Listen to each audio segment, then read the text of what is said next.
Hello everyone, welcome back to my channel. It's definitely been a hot minute. What a wacky ride. I'm currently in America, so I obviously don't have a lot of my books here with me. And I have a very plain, boring background, but that's okay. Everything's okay, because what we're really here to talk about is books. Now, since being in America, I found it really difficult to kind of get into the swing of things. Obviously, I've been reading the books that we've had for our book of the month in terms of our podcast, which is really cool. I shall leave the link down in the description for that. But today, I'm going to have a little wrap up, I suppose, of stuff that I've been reading whilst I've been here. Not much, but there is definitely stuff that I really want to talk about.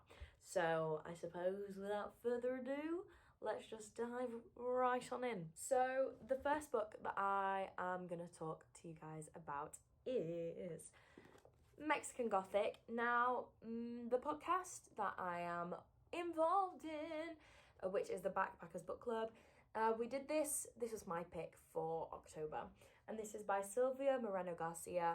I gave it a 3 out of 5. I do have big, deep discussions on the podcast about like why that was my rating, but I really wanted to bring it up because I think I've just discovered something new about myself. I don't think I enjoy books that don't have strong romantic like storylines in it. Hello. Oh. Hello. Editing Beth jumping in. I thought I'd stick with the theme. I just wanted to say that was a very strong statement I made. I definitely do enjoy books that don't have anything to do with romance at all. Like, that was such a dumb thing to say. What I meant to say was my favourite genre and things that I find easiest to read and connect with the most is stuff with romance in. I love, like, I don't know though, because Ready Player One did have like romance in it. Look, what I'm trying to say is I'm a sucker for romance and I love that when it isn't. So it's like a bonus when that's not the genre and it's included. But I think my die-hard genre is romance. But I still love other books. I don't know what I was saying. I was just chatting out my ass, really, for that bit. So anyway, back to the regular scheduling. Now, I kind of already knew that, but I think one of the main things why like I didn't really invest in that idea is because when people write smut and it's very like descriptive and I can see it and they use words, as you've seen in my previous videos, I turn into a little screaming girl. Like, I cannot contain my smiles. I get really like bashful. And I don't know why, like, reading about it is just kind of really weird for me. It's really intimate. And I don't know, you know what I mean? I don't really know how to describe it. But what I've realised is I've read books that don't include that when there's romance involved. And I'm a bit like, oh. So I think I just get really bashful because I just really enjoy it. With this in mind, after I read this book, like, I did enjoy it. I found it quite an easy read. Just maybe not something that I'm going to pick up again. I'm not going to completely stop reading Silvia Moreno-Garcia's work purely because I bought, I can't remember what it's called, Jade, Shadow. I'm going to put like a thing here of it. But I really want to read that book. And like I said in the podcast, like, I know that Silvia's writing isn't specific to just one genre, so I just think that maybe like Gothic horror isn't my thing, which is fine, but also I've only read one book, so I can't really like dismiss a full genre just based off one reading. Moving on. I have discovered that I really enjoy romance novels, and because of this, in between reading the book of the month that was on the podcast, I picked up, when I went to Barnes & Noble, my first time, by the way, I picked up The Hating Game by Sally Thorne and also The Love Hypothesis by Ali Hazelwood. So I'm going to first talk about The Hating Game and give you my thoughts, and then I'm going to move on to, oh my god, I'm going to talk to you about Love Hypothesis. The Hating Game by Sally Thorne, the book itself, wow. I know I'm late on the game with this one, and I know that there has been conflicting feelings about the book. So I'm just going to put my 2 pence piece in. So basically, we have 2 characters, like the main characters in this little love affair. We have Lucy and we have Josh. Now, both of these characters work in the same office after a merger of a business that surrounds publishing books, I believe. And they sit in the same room opposite each other, and they like help out their bosses that have like joined together in the merge because they're still both there.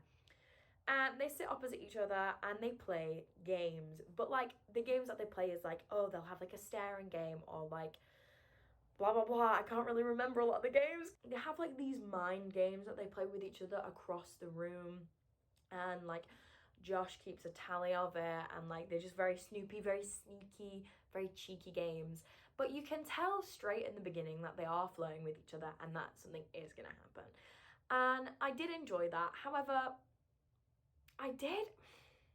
I found the game aspect of the actual book for me a little childish, and it kind of made it hard for me to kind of like instantly get into the book because I was like, I don't know how to describe it. I don't know if you felt the same if you read the book, but to me it was just a little bit I got into it heavily when they went paintball, oh my god, and when they was in the elevator and their first kiss. Let's just discuss, first of all, their first kiss was non-consensual, and it was like, stop the elevator, I'm gonna smack you against this wall and give you a smooch. When prior to this, Lucy thought that you hated her. So it kind of came out of nowhere. That was a bit questionable for me. But like being kissed in an elevator unexpectedly, like that is some people's like dream. You know, like people enjoy reading that stuff, and it is a big enough trope in series, films, books. It's a very commonly used fantasy. That didn't bother me too much, and obviously it started the ball rolling with their whole relationship. I think one thing that I found really irritating was that she constantly doubted whether he liked her or not. Like, come on, girly, it was so obvious. It was so obvious that he liked you. And you knew it. You felt it, you knew it. Don't second guess yourself. And I think that was something that just kind of really, in the back of my mind, irritated me whilst reading the whole book. Like, I remember being like, come on, pick up the signs because they are so obvious and they are so there. Irrespective of that, I really liked it. I thought the romance was very fun. I think the only thing that I do agree with, I think I saw somebody else mention this, I can't remember who. They commented on Joshua's personality and attitude towards other men in the book. He is very predatory, and sometimes it came across a bit too aggressive for me at times. So it was this whole idea of like, it's not like protectionist stuff, but like it made me feel like he saw Lucy as his property and that she couldn't converse with men. Like the book kind of perpetuated this idea that because another man fancied / was in love, however you wanted to see that bit, because another man fancied Lucy, Josh made me feel like he felt it was her fault and got angry at her and then became aggressive towards the man, but in a really inappropriate way. Not in a way that is sexy or arousing or like, oh yay, like he cares for me. It was very like too much. You're done. That's kind of like like a splurge of what I felt about the hating game. Overall, I think I gave it a 4 out of 5. I'm really intrigued to see the movie and kind of like how Joshua's character has been put onto the big screen. I think it was a really interesting read. I definitely know that my friend Sydney really enjoyed it, and I think Cam is going to read it also. So we'll have to see where it goes. There were really cute nuances in there. Obviously, I enjoyed it, otherwise I wouldn't have given it a 4 out of 5. But I just wanted to air my concerns with character choices that were made, the overall kind of story arc and how they end up getting together, and the whole romance, like the hate to love trope, something that does hit well for me. Yeah, moving on. Now, the reason why I saved the love hypothesis for last is because I feel like this is, oh my god, I feel like this is the perfect romance novel. It's not necessarily hate to love, but it's definitely two people who don't really get on. He's seen as a bit of an arsehole, to put it bluntly, and she's this lovable, quirky character. Kind of like in Hating Game, but without the aggression towards anybody, and like the clarity of why the main character is how he is so good, so important, and eradicates the questionability. Don't know what word I'm looking for there. The questionability. Don't know. Of Joshua in the Hating Game. So in this book, we follow Olive, who is a student. In biology, chemistry, science, and is looking for a new way to detect pancreatic cancer earlier on due to some personal things that had happened in her life. Her mum passed away from pancreatic cancer.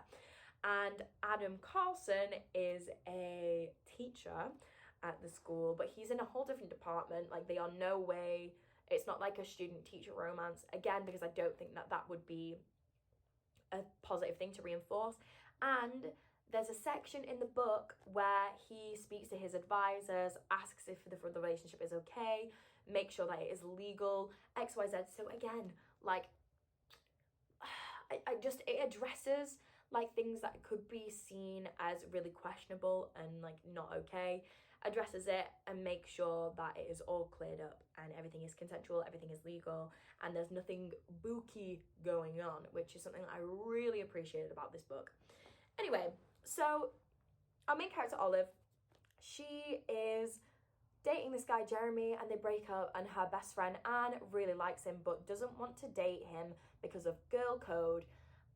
So what Olive decides to do out of the blue is she decides to fake a relationship with Adam Carlson, who is a teacher.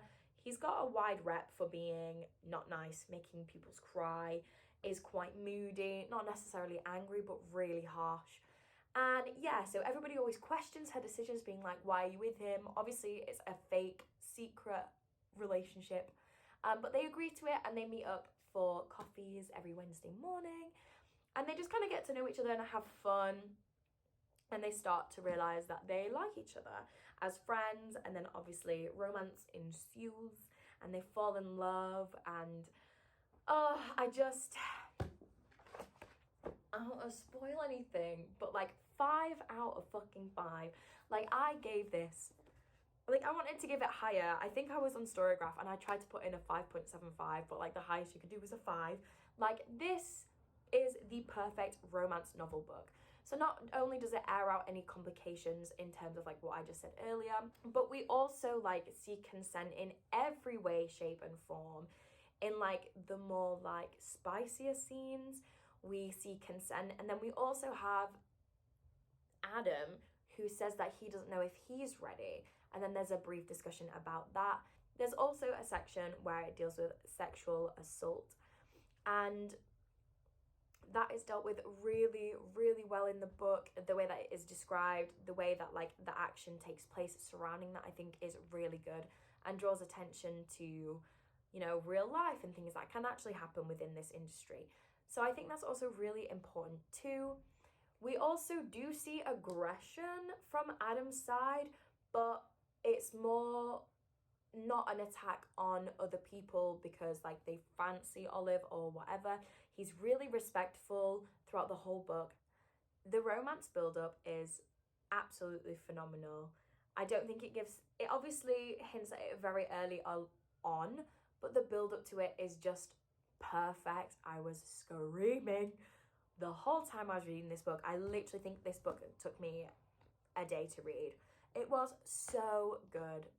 I love romance. I said it. I love romance.